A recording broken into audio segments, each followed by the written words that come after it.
So, hello mga my loves.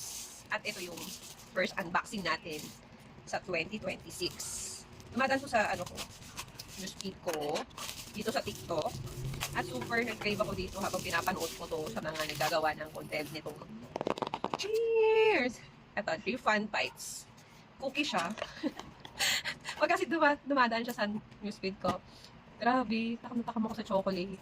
Tapos, pinapadip pa nila dahan-dahan yung chocolate, iniinit nila. Pero sa akin, ay hindi ko siya iinit. So, wait lang. So, ayan, nabukas na natin. What is this? Ang dami namang ayan, yung mga papers pa. Paano yan, init siguro, ganun. So, let's go. Ayan siya. Nakabox siya at hindi siya talaga mapipipi at may nakalagay pa siya na talagang ingatan nyo to. Cookies to. Ganon. So, ayan. So yummy. So, ang cute na makakakagin nyo yan. Safe to safe talaga yung cookies niya. Cookies nyo. Ayan siya, So yummy. Let's go na. Let's go. So, let's go. Kainin na natin. Ang laki niya, ha. So, hindi na natin siya iinit. Kasi yung iba iniinit nila para mag-melt yung chocolate. Sa akin naman, hindi ko siya iinit. So, ganyan siya kalaki. So, sa kamay, ganyan. At ang bango niya, in fairness. So, let's go. Saan natin siya? Ayan. Paano ko pa siya yan? Ayan, para ko pakita nyo, syempre. Ayan. So, ayan. Yan siya. Pero kailangan talaga siguro, iinit siya para makita nyo yung mag-melted chocolate, white chocolate and chocolate. So, let's go. First bite. Cheers! White chocolate yung ginawa ko. Tam. So, yummy. At saka yung chocolate nyo ginamit, hindi putyo-putyo. Sarap.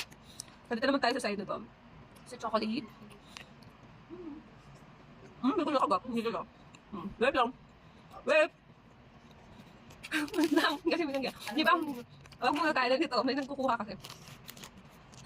Yun. Makagat ko din. Chocolate. Nakakagap. Ayan. So, yummy. Dahil hindi putyo-putyo yung chocolate. Hindi naman talagang asin.